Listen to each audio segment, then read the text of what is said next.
Shalom semuanya. Oke.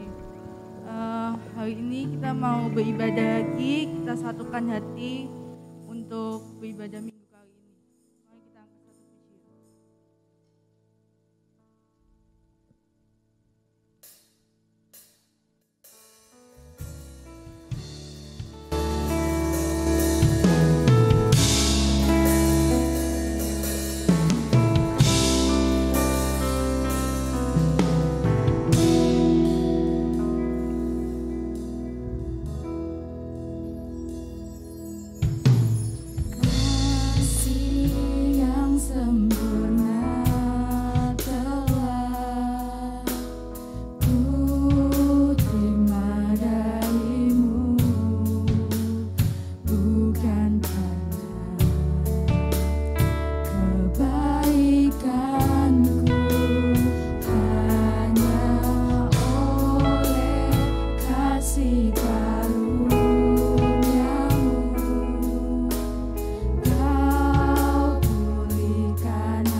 Engkau berkati ibadah kami dari awal, pertengahan hingga akhir Tuhan, agar semua ibadah hari ini dapat menyenangkan nama-Mu dan dapat memuliakan nama-Mu. Terima kasih Tuhan, haleluya, amin. Masih semangat memuji nama Tuhan? Aku mau ajak teman-teman untuk bangkit berdiri. Kita mau nyanyikan pujian satu ini.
teman-teman, kita tundukkan kepala, satukan hati.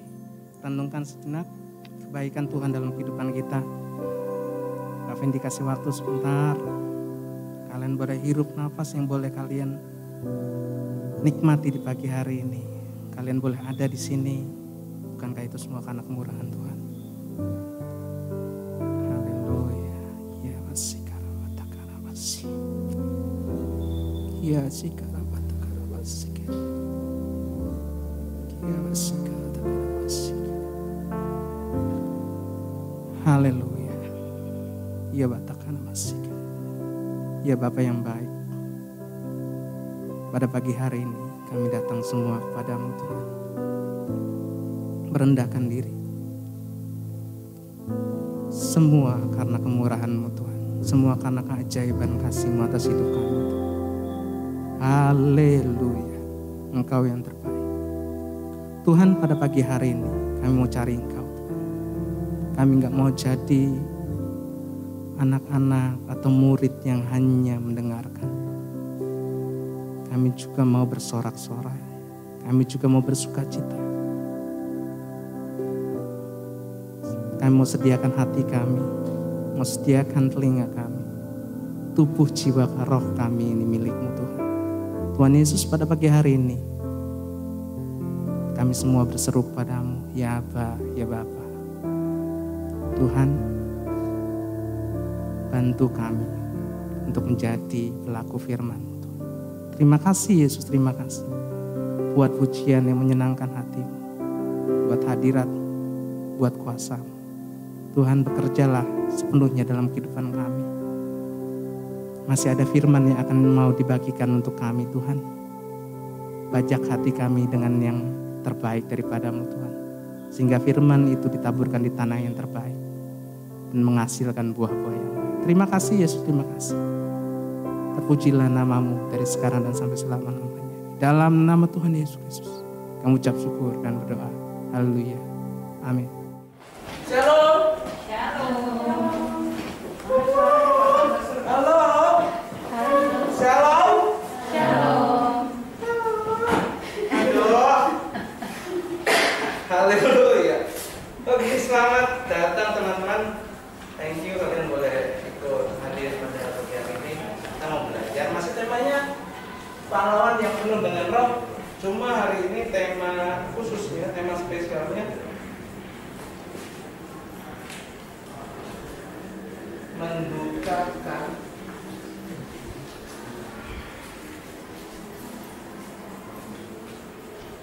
Roh Kudus. Pada hari ini kita belajar artisnya itu Simpson ya. Simpson. Jadi artisnya ya, aktornya kita belajar dari seorang yang bernama Simpson. Oke, nah untuk sebelum kita mendengarkan firman Tuhan lebih lanjut, aku minta tolong untuk Debbie untuk dalam firman-Nya.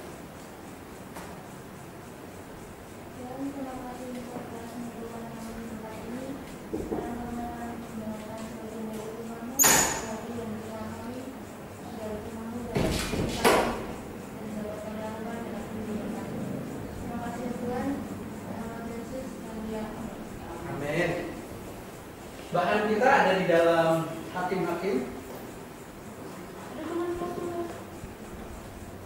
Hakim-Hakim pasal 13 sampai 16. Monggo kalian.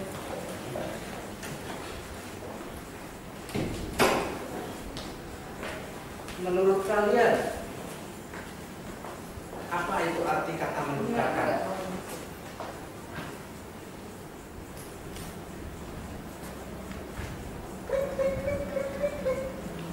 Stefan, mendukakan itu seperti apa?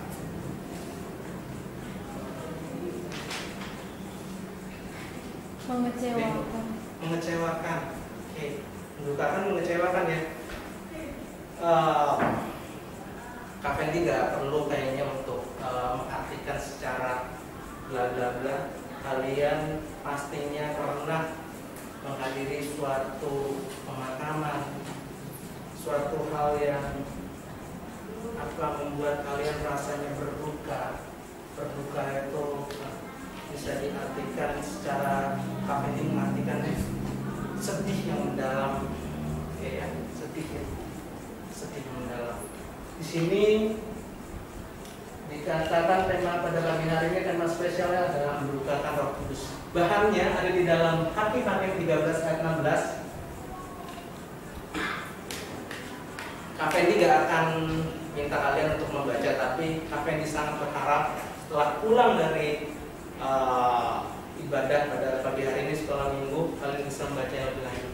Karena kalau kita baca dari Hakim-Hakim 13 sampai 16, 3 pasal, luar biasa, nanti lama kita bahas. Jadi Kafendi akan ringkas sedemikian rupa ya.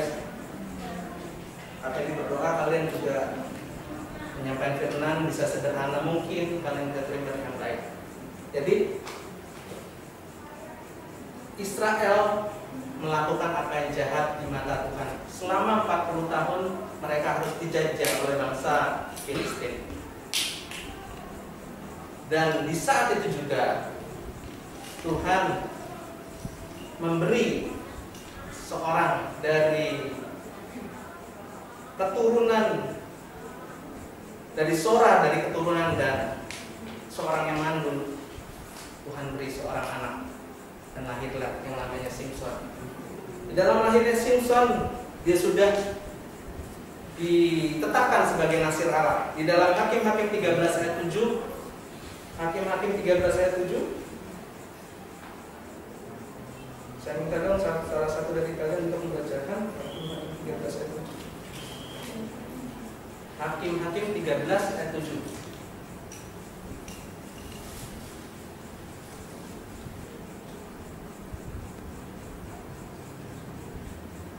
Ditunjuk aja ya. Orin, tolong kakek dong. Hakim-Hakim 13 ayat 7. Tetapi ia berkata kepadaku, kau akan lagi menceraikan seorang anak laki-laki. Oleh sebab itu janganlah menyenangkan bukan dan janganlah makan sesuatu yang halal. Sebab sudah diberikan dengan dunia sampai pada waktu matinya, mereka akan menjadi seorang nazir Allah. Next yang ayat 14 Orin sekalian.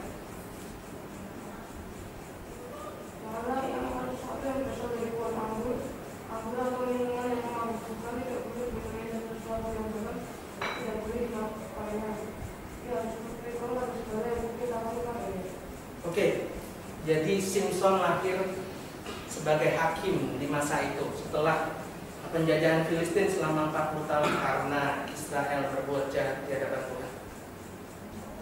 Awal yang baik, di mana dikatakan di ayat 7 dikatakan di sini, dia nggak akan minum anggur, minuman yang memabuk-mabukkan, dia akan memakan sesuatu yang haram. Bahkan sampai dari kandungan ibunya sampai pada matinya dia akan menjadi nasir Allah. Dan yang luar biasanya lagi, nggak cuma dia ternyata ya. Dikatakan di sini di ayat 14 itu ibunya, yaitu maminya Simson, dikatakan juga janganlah dia makan sesuatu yang berasal dari pohon anggur. Anggur atau minuman yang memabukkan tidak boleh diminumnya, dan sesuatu yang haram tidak boleh dimakannya. Ia harus berpegang kepada segala yang kuperintahkan kepadanya. Segala yang kuperintahkan kepadanya. Firman Tuhan. Jadi dari awalnya Simson ditetapkan oleh Allah sebagai nasir Allah. Bahkan dia harus mengikuti yang namanya perintah Allah. Next, perkara-perkara yang dilakukan Simson. Perkara yang dilakukan Simson. Simson menikahi seorang Filistin karena Tuhan. Hakim-Hakim 14 ayat 4. Ada yang mau membacakan buat Kak Fendi?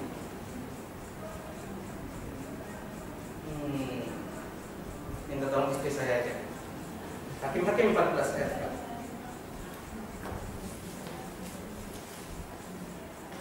Tetapi ayahnya dan ibunya tidak tahu bahwa hal itu daripada Tuhan asalnya. Sebab memang Simson harus mencari gara-gara terhadap orang Filistin, karena pada masa itu orang Filistin menguasai orang besar. Jadi awal perjalanan Simson, dia sebagai nasir Allah, dia mendapat mandat dari Tuhan.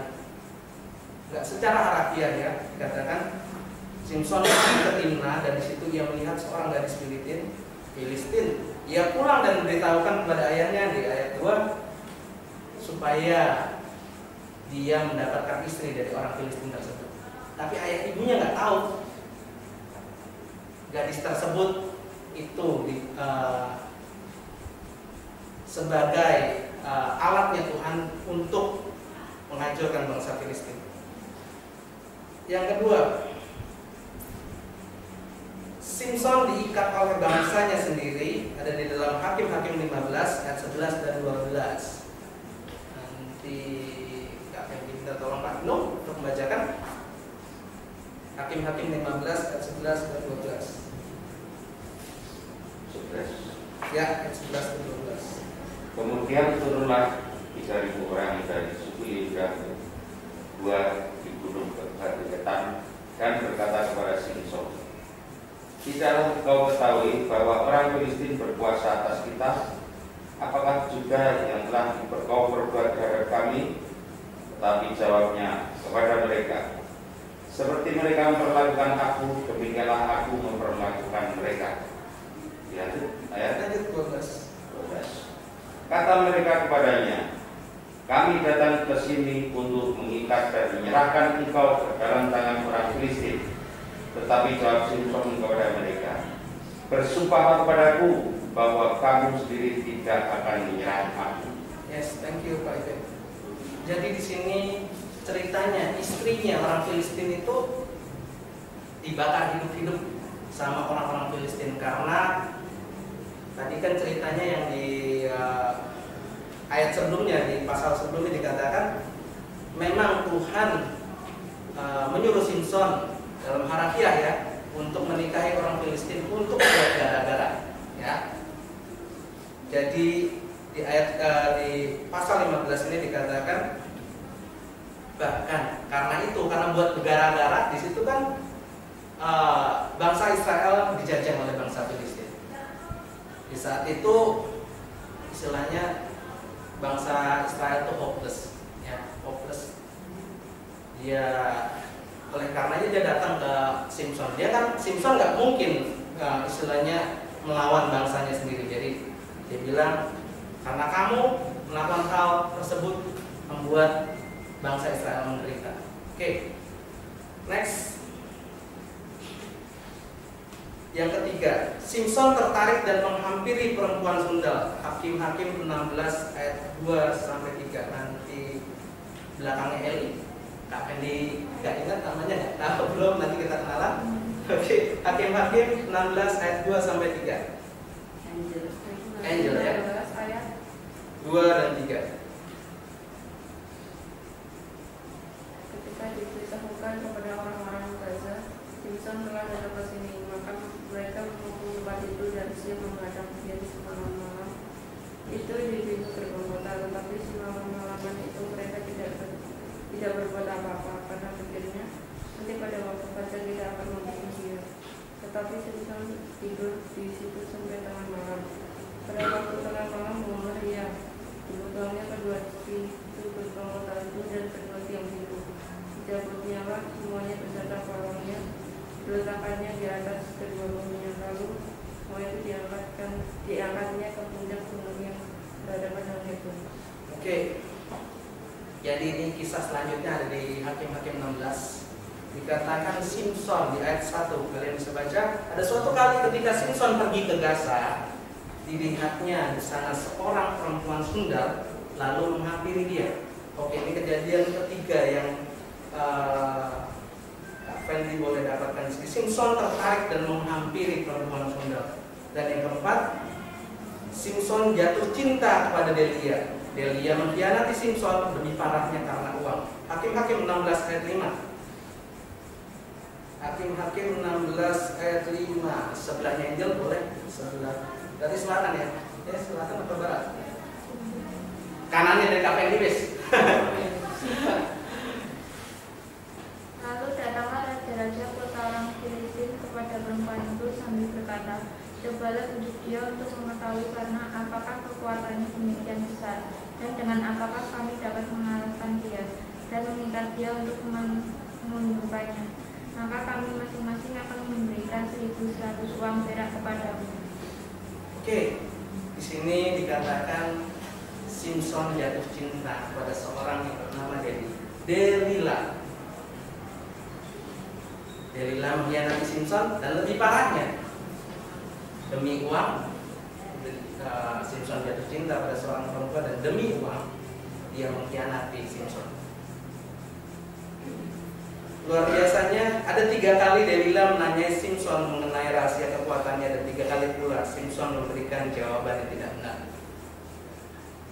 Bangsa Filistin udah bingung mau diapain orang sekuat yang namanya Simson.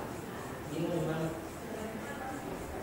Ya, ketika kalian bisa baca di pasal 16 masih sama. Kafan dibacakan di ayat 2 ya. Simson telah datang ke sini, maka mereka mengepung tempat itu dan siap menghadang dia semalam-malaman di pintu gerbang kota. Tetapi semalam-malaman itu mereka tidak berbuat apa-apa karena pikirnya nanti pada waktu fajar kita akan membunuh dia. Oke, apa yang kalian dapatkan di ayat ini? Orang Filistin tuh ngepung kota Gaza itu ya, dikatakan dia menghadang semalam-malaman, udah punya niat nih. Pada waktu pagi besok waktu Simson bangun, dia akan menghadang dia. Tapi apa yang dilakukan Simson ya? Ayat ketiga. Tetapi Simson tidur di situ sampai tengah malam. Pada waktu tengah malam bangunlah ia, dipegangnya kedua daun pintu gerbang kota itu dan kedua tiang pintu, dicabutnya lah semua beserta palangnya, diletakkan di atas kedua bahunya. Lalu semuanya itu diangkatnya ke puncak gunung yang berhadapan dengan Hebron. Kalian bisa bayangkan ketika harimau di depan kalian nggak bisa berbuat apa-apa. Dikepung, dikatakan di pintu gerbang. Nah ini dicabut pintu gerbangnya sama Simson di depan matanya mereka sendiri. Kalian bisa bayangkan seberapa hopelessnya bangsa Filistin saat itu terhadap Simson. Dicabut pintu gerbangnya, bahkan sampai tiang-tiangnya dicabut, ya, sampai diangkatnya puncak gunung yang berhadapan dengan Hebron. Dia dikepung oleh banyak orang. Hopeless sekali kan? Ada macan, selain macan kelaparan, kalian di depannya, kalian makan di depan harimau tersebut, tapi harimau itu nggak buat apa-apa terhadap kalian. Hopeless sekali harimau itu. Nah, jadi makanlah dia.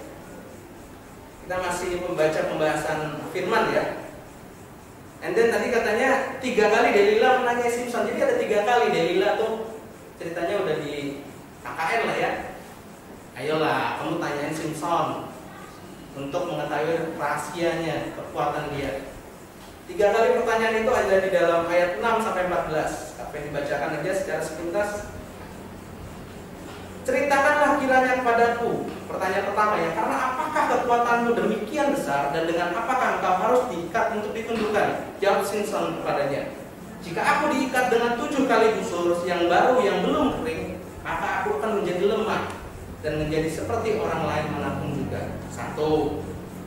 Kalian baca lagi di bawahnya.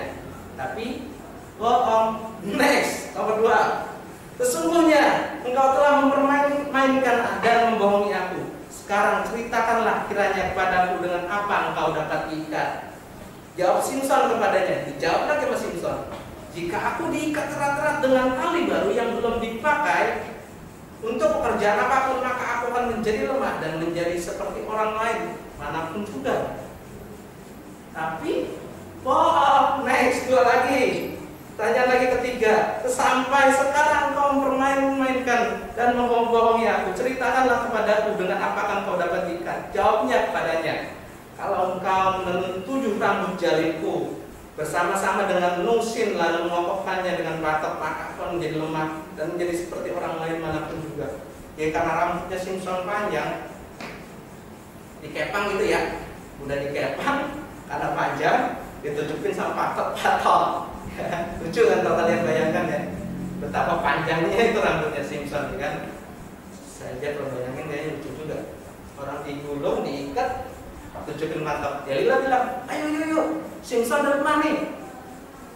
Tapi kalian baca lagi di bawahnya, tapi bohong, ya kan? Yang pada akhirnya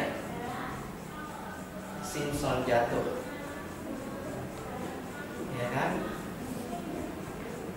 Oke, itu aja. Saya untuk mengulang, merefreshing kembali. Saya percaya dengan yakin kalian semua pernah membaca kisah Simpson. Jadi Kak Fendi meringkas itu secara sederhana seperti itu. Kak Fendi ingin meringkas supaya kalian tuh dapat sesuatu.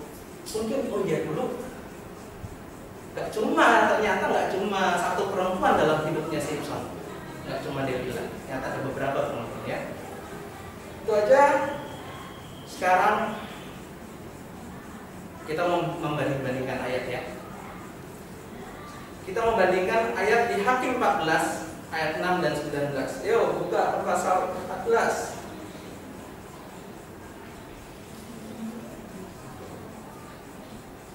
Fendi minta tolong sebelahnya Stephen, aku lupa namanya siapa. Tapi sebutkan oleh Yes. Oke bro. Hakim 14 ayat 6.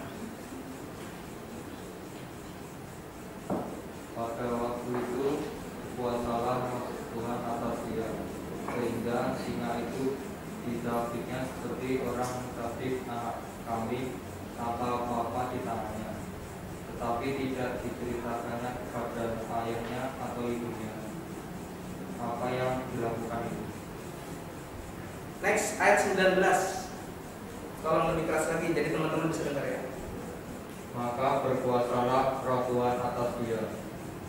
Lalu pergilah ia ke Askelon dan dibunuhnya 30 orang di sana.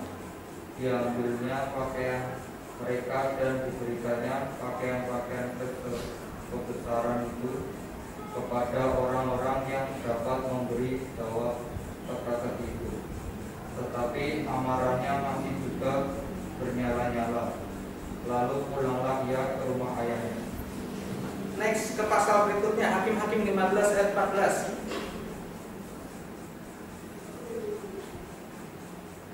Setelah ia sampai ke Lehi dan orang-orang Filistin mendatangi dia dengan bersorak-sorak, maka berkuasalah roh Tuhan atas dia, dan tali-tali pada tangannya menjadi seperti batang rami yang telah habis dimakan api, dan segala pengikatnya hancur tanggal dari tangannya. Oke, maafkan Kak Fendi untuk membaca lagi lebih banyak. Hakim-Hakim 16 ayat 3. Sama-sama kita sama-sama mendengarkan ya dari teman kalian yang akan membacakan. Ini perbandingan versus ya. Ini setelah itu tadi kan sudah 3 ayat kita baca, kita membandingkan lagi ini perbandingannya. Sebaliknya, oke. Ayat ketiga, Hakim-Hakim 16 ayat 3. Tetapi Simpson tidur di situ sampai tengah malam. Pada waktu tengah malam bangunlah ia. Dipegangnya kedua daun pintu gerbang kota itu dan kedua tiang pintu. Dicabutnyalah semuanya serta palangnya, diletakkannya di atas kedua bahunya. Lalu semuanya itu diangkatnya ke puncak gunung yang berhadapan dengan Hebron. Ayat 9. Sedang di kamarnya ada orang bersiap-siap. Kemudian berserulah perempuan itu kepadanya, orang-orang Filistin menyergap engkau, Simpson. Tetapi ia memutuskan tali-tali busur itu seperti tali rami yang terbakar putus apabila kena api, dan tidaklah ketahuan di mana duduk kekuatannya itu. Ayat 12. Kemudian Delila mengambil tali baru, diikatnyalah dia dengan tali-tali itu dan berseru kepadanya, orang-orang Filistin menyergap engkau, Simpson. Di kamar ada orang bersiap-siap, tetapi tali-tali itu diputuskannya tanggal dari tangan 14 yang terakhir. Berapa? 14. Kemudian perempuan itu mengokohkan laki tanunan itu dengan patok. Lalu berserulah ia kepadanya, orang-orang Filistin menyergap engkau, Samson. Tetapi ketika ia terjaga dari tidurnya, disentaknya lepas patok tanunan dan mungkin itu. Tarik nafas. Thank you so much, bro. Apa yang kalian dapatkan? Ada dua perbandingan di sini, jelas di 3 ayat pertama dan sisanya 4 ayat terakhir. Apa yang kalian dapatkan? Dari sebelumnya Stephen, namamu siapa? Billy. Menurut perbedaannya apa di situ? Ayo, kamu yang baca. Ayo. Kamu yang baca. Ayo. Ayo, Kapten dikasih 1 menit lah. Nggak lama lah.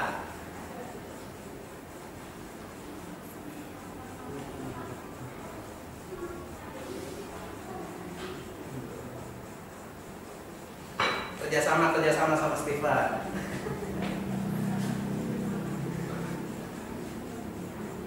Dapat belum?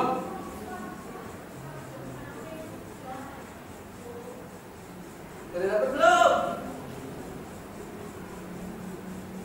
Ayo Stephen apa? Ayo, aku dengar mau bisik-bisik Billy. Ayo apa? Mau gini-gini apa? Jadi ada perbedaannya gini. Coba Kavin dibacakan lagi ya di Hakim-Hakim 14 ayat 6 ya. Ingat ya. Pada waktu itu berkuasalah Roh Tuhan atas dia. Oke, ini Hakim-Hakim 14 ayat 6. Ke perbandingannya ke Hakim-Hakim 16 ayat 3 aja.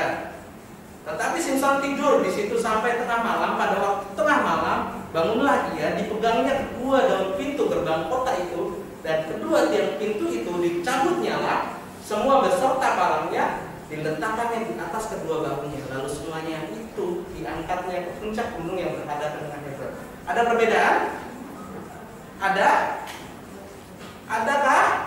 Eli, merasakan ada perbedaan di sana? Masih bingung? Hah? Masih bingung? Oke, kalian dibacakan lagi ya.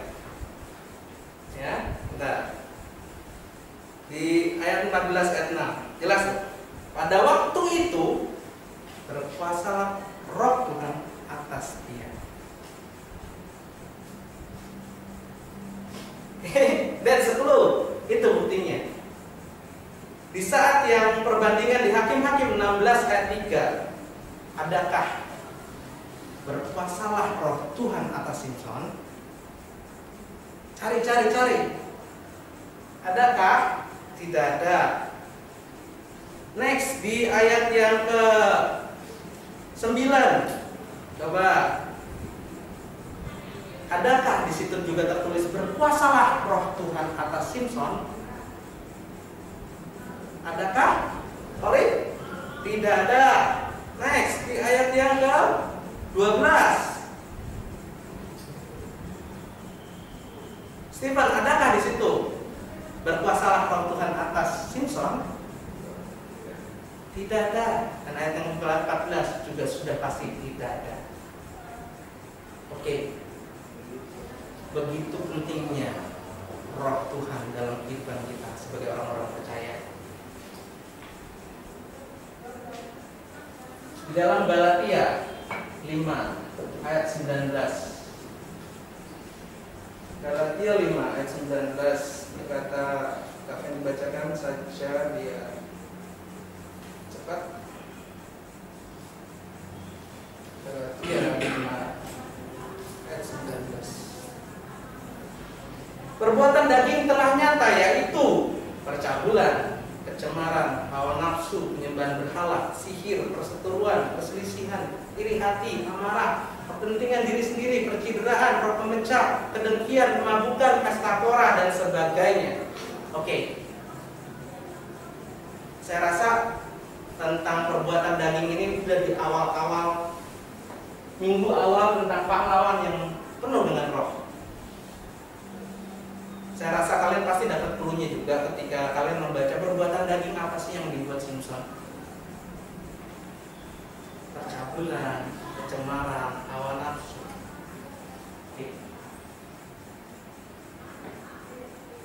Apa yang kalian pelajari dari seorang bernama Simpson? Saya percaya kalian mengerti Roh Kudus adalah salah satu pribadi dari Allah. Jadi ada Allah Bapa, Allah Putra, Allah Roh Kudus. Allah Roh Kudus adalah pribadi. Kenapa pada hari ini judulnya mendukakan Roh Kudus? Kalau kalian disakiti aja udah sakit, ya kan? Tapi yang lucunya Simpson disakiti berkali-kali. Ini kayak lagunya Dewa Pecis dah, cinta membunuhku ini, ya kan? Sekali Simpson kasih tahu dong kekuatanmu, dibohongin. Kedua kali Simpson kasih tahu dong kekuatanmu, dibohongin. Ketiga kali sama juga, yang manggil orang-orang Filistin adalah Delila. Kalian bisa bayangkan betapa cintanya seorang Simpson pada diri. Pertama yang kalian harus pelajari dari seorang bernama Simpson adalah Roh Kudus itu adalah pribadi Allah sendiri. Dimana kalian kalau sekali aja kalian merasa disakiti, kalian pasti akan alami yang namanya duka, sakit, sedih. Apalagi pribadi, sesuatu yang istilahnya bukan benda, hidup, bahkan dikatakan kita adalah bait Allah. Di dalam 1 Korintus 6 ayat 19, di mana kita itu sebagai bait Roh Kudus, di mana tempat tinggal Roh Kudus ada di dalam hidup kalian, di mana Allah namanya juga Roh Kudus. Sesuatu yang tidak kudus, yang artinya kudis, sudah pasti bertentangan dengan Roh Kudus. Pilihannya cuma satu, Roh Kudus tinggal, Roh Kudus tinggal, Roh Kudus tinggal atau Roh Kudus pergi. Katakan tadi, berkuasalah Simpson, berkuasalah Roh Tuhan, Roh Allah atas Simpson. Selebih-selebihnya ketika dia datang ke perempuan sundal, terus dia datang juga kepada Delila. Di situ tidak ada lagi kuasa Roh Tuhan atas hidup dia. Mungkin dia punya kekuatan masih ada, secara kekuatan, secara fisik dia masih ada, tapi nggak ada Roh Tuhan di situ. Jangan pernah kita melupakan Roh Kudus. Pertama itu Roh Kudus karena Roh Kudus adalah pribadi Allah. Yang kedua, tidak ada manusia yang kuat tanpa Roh Allah. Tak ada manusia yang kuat tanpa Roh Allah. Di bahasa katakan, sepandai-pandainya tupai melompat, pada akhirnya jatuh juga. Sekuat-kuatnya Kak Fendi juga manusia. Elia pernah berkata, Elia juga manusia, ya kan? Elia juga manusia dan kita semua manusia. Kita manusianya Allah, manusia yang percaya kepada Tuhan. Kita butuh Roh Kudus. Gak ada manusia yang kuat tanpa Roh Kudus. Karena apa? Firman Tuhan katakan seperti ini, Amsal 9 ayat 17. Amsal 9 ayat 17.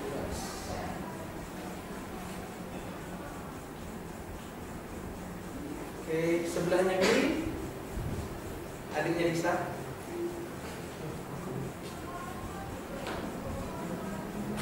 Amsal 9 ayat 17.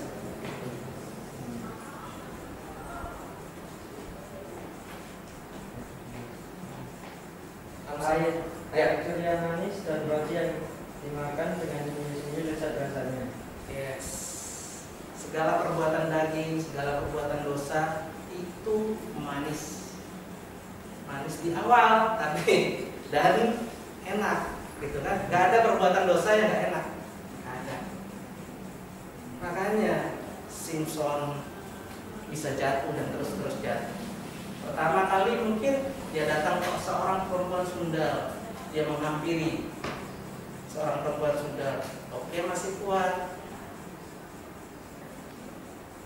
Next, pada seorang yang bernama Delila. Di sini firman Tuhan nggak katakan Delila itu perempuan sundal atau juga tidak dikatakan, tapi dia menghampiri Delila, orang Filistin. Bukan orang Filistin, dikatakan orang mana ya? Ada di situ lembah apa gitu ya? Sekali ditanyakan pada Simpson di saat dia tidur mungkin sama Delila, Son, kekuatanmu apa sih? Kok bisa kamu kuat banget? Ya kan? Pertama kali lolos, kedua kali lolos, ketiga kali lolos, keempat. Gak ada manusia yang kuat tanpa Roh Kudus, pimpinan Roh Kudus. Ya. Yang ketiga, segera bertobat sebelum semuanya terlambat. Hakim-Hakim 16 ayat 20. Hakim-Hakim 16 ayat 20 dikatakan seperti ini. Lalu berserulah perempuan itu orang Filistin menyergap engkau Simpson, maka terjagalah ia dari tidurnya serta katanya, seperti yang sudah-sudah aku akan bebas dan akan meronta lepas, tetapi tidaklah diketahuinya bahwa Tuhan telah meninggalkan dia. Dikatakan lagi di dalam ayat yang ke-21, orang Filistin itu menangkap dia, mencungkil kedua matanya dan membawanya ke Gaza. Di situ ia dibelenggu dengan 2 rantai tembaga dan pekerjaannya di penjara ialah menggiling. Ayat 25, ketika hati mereka riang gembira, berkatalah mereka, panggillah Simpson untuk pelawak bagi kita. Simpson dipanggil dari penjara, lalu ia melawak di depan mereka. Kemudian mereka menyuruh dia berdiri di antara tiang-tiang. Kalian bisa bayangkan yang tadinya Simpson tuh di kumpulan orang-orang kuat, di antara tiang-tiang dia cabut, sekarang dia harus buta. Ya, dia harus buta, dicungkil matanya. Dia harus buta, jadi pelawak lagi. Kalian bisa bayangkan ya, dari begini jatuhnya nggak main-main itu. Yang ketiga, pelajaran apa yang kita bisa dapat dari Simpson? Segeralah bertobat sebelum semuanya terlambat. Ya. Pertama kali lolos mungkin dia masih mungkin bisa oke di depan banyak orang gitu ya, dia cabut tiang, kayak mungkin masih ada tenaganya. Kedua kali dia datang ke Delila, jatuh lagi pada dosa. Ya. Dikatakan daging itu manis, perbuatan daging, perbuatan dosa itu manis. Ya, gak mudah memang, ya kan? Datang lagi kepada Delila. Harusnya sekali sudah dicobai. Mohon maaf, kalau kita berpikir ya, kalau kita dibodohin sama orang, cukup 1 kali atau 2 kali? Ya paling banyak nih ya, maaf kata nih. Ya paling banyak 2 kali lah, ya. 2 kali aja tuh udah kebangetan, ya kan? Sekali dibodohin, ya kan? 2 kali dibodohin, ya wes toh, bener gak? Tapi karena dosa itu manis, ya kan? Dosa itu manis, kembalilah Simpson lagi kepada Delila. Dikerjain juga sama Delila. Apa sih kekuatanmu? Rahasia kekuatanmu? Dibodohin juga. 3 kali men, ya kan? Karena itu dosa manis, ya dosa itu. Yang ketiga, segera bertobat sebelum waktunya terlambat. Yang keempat, terakhir, upah dosa ialah maut dan ditinggalkan oleh Roh Kudus. Penting ini. Ya. Mungkin ketika hidup kalian mungkin nggak apa-apa lah, sekali aja jatuh, ya kan? Aku masih rasakan kok ada Tuhan. 2 kali, ya. Mulai rasanya kok jauh sama Tuhan, tapi masih bisa merasakan ada Tuhan hadir dalam hidup kalian. Akan mungkin 3 kali karena dosa itu manis kayak Simpson. Ya, datang masih melakukan hal yang sama, jatuh juga. Tadi yang dikatakan pertama, Roh Kudus adalah pribadi Allah, seorang pribadi, bukan cuma pribadi manusia, pribadi Allah. Ya. Kamu aja disakiti 1 kali udah sakit, 2 kali sakit, 3 kali sakit. Apalagi Allah kita yang bukan hanya memberikan kalian berkat, tapi berkorban untuk hidup kalian, pasti akan sakit sekali. Sakit. Roh Kudus adalah pribadi Allah.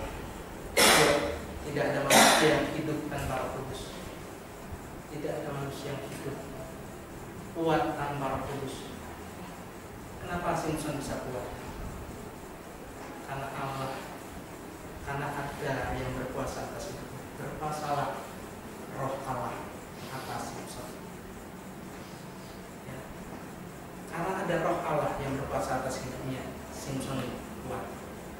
Yang ketiga, segera bertobat sebelum semuanya terlambat. Dicungkil matanya.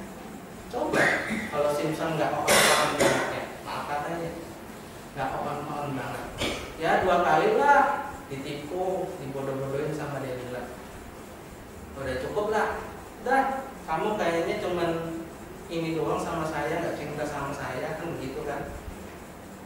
Coba seperti itu dan dia bertobat. Ya kan? Tapi tidak, karena dosa itu manusia. Segera bertobat sebelum semuanya terlambat. Yang keempat, upah dosa ialah maut dan ditinggalkan Roh Kudus. Pada akhirnya kalian bisa membaca di Hakim-Hakim 16. Dikatakan sekalipun pada saat itu Simpson di ayat 30 dikatakan dia bertobat, di akhir hidupnya dia bertobat. Kemudian Simpson ayat 29 merangkul kedua tiang yang paling tengah, menyangga rumah itu lalu bertopang kepada tiang yang satu dengan tangan kanannya, kepada tiang yang lain dengan tangan kirinya. Berkatalah Simpson, biarlah kiranya aku mati bersama-sama orang Filistin ini. Lalu membungkuklah ia sekuat-kuatnya, maka rubuhlah rumah itu menimpa raja-raja kota itu dan seluruh orang banyak yang ada di dalamnya. Yang mati dibunuhnya pada waktu matinya itu lebih banyak daripada yang dibunuhnya pada waktu hidup. Dikatakan di ayat 28, dikatakan di sini Simpson bertobat sama Tuhan, dikatakan, ya Tuhan Allah, ingatlah kiranya kepadaku dan buatlah aku kuat sekali ini saja, ya Allah, supaya dengan satu pembalasan juga aku balaskan. Ya, upah dosa itu ialah maut. Ditinggalkan Roh Kudus itu Roh itu nggak asik. Dan begitu juga ketika Tuhan Yesus disalib, sakitnya dia lebih sakit ketika dia ditinggalkan Allahnya. Dikatakan, Allahku, Allahku. Itu yang lebih sakit. Sakit kalau kalian ditinggalkan sampai Roh Tuhan. Gak ada lagi kekuatan dalam hidup kalian. Jadi satu tadi kapan diulang lagi, sekali ini lagi terakhir, Roh Kudus adalah pribadi Allah. 2, manusia. Tidak ada manusia yang kuat tanpa Roh Kudus. 3, segera bertobat sebelum semuanya terlambat. 4, upah dosa ialah maut dan ditinggalkan Roh Kudus. Sebagai penutup dari KPD ada ayat emas yang kita mau baca bersama. Ayat emasnya ada di dalam Efesus 4 ayat 30.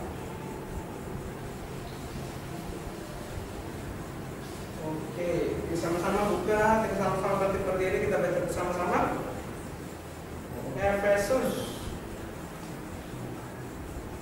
Efesus 4 ayat 30. Yuk, bangkit berdiri. 30A sampai koma doang berarti ya. Sudah ketemu, katakan amin. Amin. Masing-masing ya. Padahal udah berdiri semua, saya yakin udah pada dapet nih. Efesus 4 ayat 30A sudah ketemu, katakan amin. Amin. Oke, nice. Yuk kita baca dari hitungan yang ketiga ya, sampai koma doang ya. 1, 2, 3. Dan janganlah kamu mendukakan Roh Kudus Allah. Silakan untuk itu aja yang mau kami sharingkan pagi hari ini. Saya berharap dengan cara yang sederhana Tuhan dapat menggambarkan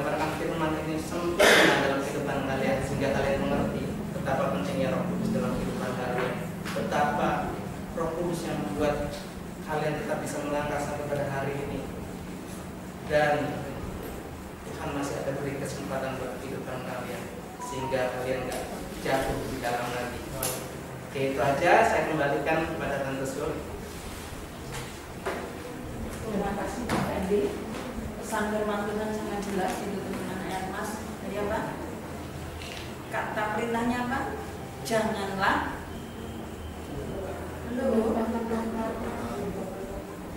Ayat Mas tadi apa? Coba Angel yang masih pegang.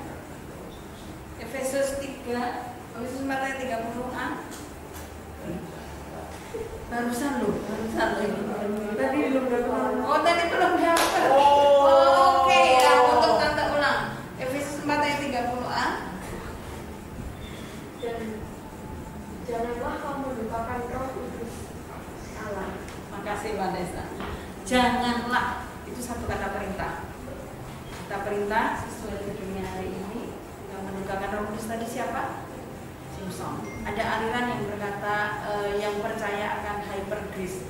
Keselamatan itu akan tetap kalau sudah percaya selamat titik sampai akan selamat. Kita imani iya, tetapi di tengah perjalanan kita bisa loh seperti Simpson. Saya Tante Suryani tidak menyumpahi. Tetapi dalam perjalanan kita akan banyak hal yang membuat kita tidak bisa membuat Roh Kudus itu tersenyum, tetapi membuat Roh Kudus itu kecewakan. Jadilah anak-anak yang taat. Simpson mendukakan Roh Kudus karena dia tidak taat. Kita akan dudukkan kepala. Om Ibnu akan berdoa untuk kita semua. Mari kita berdoa. Dan Yesus, terima kasih Tuhan atas kasih-Mu yang begitu luar biasa bagi kami pada saat ini Tuhan, di mana Engkau sudah membukakan firman-Mu bagi kami Tuhan, agar kami bisa belajar dari kisah Simpson Tuhan. Ampunilah kami Tuhan, kalau kami selama ini lemah Tuhan di dalam iman kami. Ampunilah Tuhan kalau kami selama ini Tuhan melakukan apa yang kami inginkan Tuhan, bukan karena Engkau Tuhan. Ampunilah kami Tuhan, ampunilah dosa-dosa kami Tuhan. Kami Tuhan, biarlah Engkau Tuhan, Roh Kudus-Mu senantiasa menuntun kami Tuhan. Jangan sampai kami mendukakan Roh Kudus Allah Tuhan. Ampunilah kami Tuhan, kami rindu Tuhan, Roh Kudus senantiasa memenuhi kami, menuntun hidup kami, menolong hidup kami, dan senantiasa memegang hidup kami. Terima kasih Tuhan, terima kasih Tuhan, tanamkan firman-Mu ini dalam hati kami Tuhan, sehingga kami di dalam kehidupan kami Tuhan boleh berpegang pada firman-Mu ini, agar kami jangan sekali-sekali Tuhan mendukakan Roh Kudus Allah. Terima kasih Tuhan, terima kasih. Kuatkanlah firman-Mu ini dalam hati kami. Terpujilah nama Tuhan, kami berdoa Tuhan, hamba yang sudah menyampaikan firman-Mu Kak Fendi Tuhan. Kau pakai kehidupannya, Engkau pakai pelayanannya untuk kemuliaan nama-Mu, dan Kau berkati keluarganya Tuhan. Terpujilah nama-Mu Tuhan, terpujilah Engkau. Dan Tuhan, sebentar kami hendak pulang ke rumah kami masing-masing atau ke aktivitas kami, sertailah kami kemana pun kami berada dengan kekuatan dari Engkau. Dalam nama Tuhan Yesus Kristus kami akan mengucap syukur. Haleluya. Amin.